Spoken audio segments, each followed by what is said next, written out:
think, only a few more days until the Great Olympics start. It really is a shame I can't attend. You know, we wouldn't even be having the Great Olympics if the Greeks didn't want to honor the king of the gods, Zeus. Now that I think about it, Greece's belief systems and philosophy really play a major role in developing the civilization. The gods and goddesses, the priests and priestesses, great philosophers, mythology, all impact the growth of the Greece we live in today. We have festivals, places to worship. We even have certain ceremonies for proper burial. I never realized how great of an impact belief systems and philosophy had on ancient Greece. All gods and goddesses of ancient Greece are the cause of everything that happens on earth, good or bad. We greatly influenced the development of the belief system in ancient Greece. Temples are built for us powerful beings to please us, although humans do expect help from us when they are in need. However, we all-powerful immortals still have some characteristics of a human. For example, we can become jealous, angry, or happy, and when we do, it will lead to disaster, disease, or peace on earth. Us wonderful gods are descendants of Gaia, the earth, and Uranos, the sky. I am the king of the gods. I am married to my wife, Hera, and have siblings that are also some of the Olympian gods. Children of mine are also a main god or goddess. I am such a great king, however, that I defeated Typhoon, a monster with 100 heads, throwing the islands of Sicily on top of him. I am a god that will only accept oxen in sacrifice, and my symbol is the thunderbolt. I, Hera, am the queen of the gods, sky, women, marriage, and all mothers. My symbol is the cow. I am Aphrodite, the goddess of love. I was born in the sea and was carried by the wind to my parents. And even though I am married to Hephaestus, I am really in love with Ares. My symbol is the beautiful dove. I, Apollo, am the god of sunlight, colonies, crops, music, healing, and medicine. I am also the god of prophecy, where I am greatly honored in the city of Delphi, where I communicate with an oracle.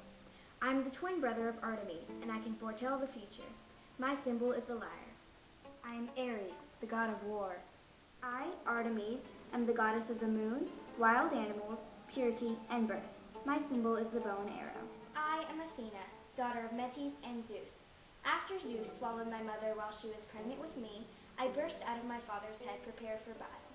I am the goddess of wisdom and protector of potters and weavers. I preside in arts, literature, and philosophy. I am Zeus's favorite daughter, and I am honored as well as loved, especially in the city of Athens. My favorite tree is the olive tree, and my symbol is the owl. I am Hades, the god of the underworld. I am Hephaestus, husband of Aphrodite. I am the god of fire and metalworking, and I created the throne for Zeus. I also make shields for Zeus, and was also to his assistance when he had a massive headache, and I cut open his head to reveal his wife and his daughter Athena. I am Hermes, the messenger god. I am Hestia, the goddess of the hearth. I, Poseidon, is the god of the sea, as well as the bringer of earthquakes. My symbol is my hunting trident. I, Dionysus, am the god of wine, pleasure, and celebration. My symbol is the drinking cup. Priests and priestesses played a very important role in the ancient Greece belief system. For example, priestesses often served as oracles. Oracles were believed to communicate with the gods and give advice to those who paid for it. It was although the oracles were speaking for the gods. However, oracles were not always clear. Often, priests would have to translate what the priestess was saying, making it clear for Greeks what their advice was. Both priests and priestesses were keepers of temples. Therefore, they looked over statues and sacrifices. There were many oracles in ancient Greece, but the most famous would have to have been the oracle in Delphi. Oracles were believed to communicate with gods and to give advice to those who paid for it. The oracle in Delphi was a female priest who was believed to have spoken to the god Apollo. People provided treasures to the temple, which was located on Mount Parnasu, in order to ask questions. The ancient Greeks considered a visit to the oracle as a serious matter, and was seen before war and prior to other important events. For example, King Croesus of Lydia in 546 BC was told by the oracle that if he attacked Persia, a great empire would fall. And indeed, the king attacked, but it was his own great empire that fell. Therefore, the oracle's words were sometimes interpreted by other priests. Although temples were common in Greece, they were not the place for usual worship. However, they still played an important role in the development of the Greek civilization. Temples were buildings dedicated to gods and goddesses as their home. A statue or other image of the god was usually kept inside the temple. The main reason for a temple was for a Greek to visit a god, make an offering, and ask for a favor. Another purpose for the temple, however, was to celebrate power and pride, often when a war has been won, and to thank the god for their good fortune. The two main temples in Athens were the Erechtheum and the Parthenon. The Erechtheum, which was really two temples combined, contained tombs and sites sacred to different gods and goddesses and heroes. The Parthenon, though, was a temple dedicated to Athena, the patron goddess of the city-state. This wondrous temple was designed by men with skill and patience, which is why the Parthenon is now considered the most perfect building in the world. The Parthenon, a wondrous temple in Athens, was first designed by a great sculptor named Phidias. The Parthenon had the general design for a temple, but what made it amazing was its size and sculptures that decorated the building. The temple stayed intact for nearly 2,000 years, and the building served as anything from a temple to a Turkish mosque. However, the building was only able to stay undamaged for this long because of the skill ancient Greeks put into the Parthenon. For the builders of the temple, every millimeter was designed to fit perfectly with everything else. Although the Parthenon was, unfortunately, destroyed in 1687 AD by the Ventians who invaded Greece. Sanctuaries were sacred towns made for certain gods and goddesses. This is where usual day-to-day worshiping was done. The most famous sanctuary would be Olympia, the sanctuary of Zeus. In the center of the sanctuary, there are different temples and buildings for certain ceremonies. Philosophy greatly impacted the development and thoughts of ancient Greece. Philosophers explored deep ideas such as the reason for humans' existence on Earth. They observed how humans interacted with each other and how relationships were affected after a certain event occurred. Although only some of these great writings have survived through the years, and others have either been lost forever or recopied by different people. As a result of the republication of some of these writings, however, philosophers have been able to last for 1,000 years, from 529 BC to 529 AD.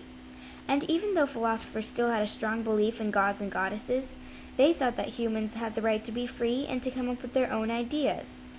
Some of these great people included Socrates, Plato, and Aristotle. Socrates, who could have arguably been the most important of these men, was born in 469 BC. He believed that no person was able to understand all of the world perfectly. But in 399 BC, he was arrested for treason and was forced to drink the poison that killed him. But all men such as these have greatly influenced the thoughts and ideas today, as they did in ancient Greece. Ancient Greeks believed that the many gods and goddesses lived in the clouds over Mount Olympus as one large family unit. People celebrated and honored the gods with stories depicting acts of courage and bravery. For example, one story portrayed the Cyclops, a one-eyed storm god monster who made thunderbolts for Zeus, as being defeated by Odysseus in his one of many adventures. Another legend describes the hero Theseus as setting out to kill Mentor, who lives in a labyrinth, or a very complicated maze. Theseus took a ball of string to leave a trail as he searched to kill Mentor, and after a successful battle, he was able to find his way back. Finally, there's the legend of Pegasus, a winged horse, who carried the hero Bellerophon in a battle. However, Bellerophon attempted to fly into heaven, and the gods became angry. They stung Pegasus with an insect, therefore Pegasus threw the hero off of his back. The ancient Greeks believed that the gods and goddesses would be satisfied if they offered gold, silver, and animal sacrifices.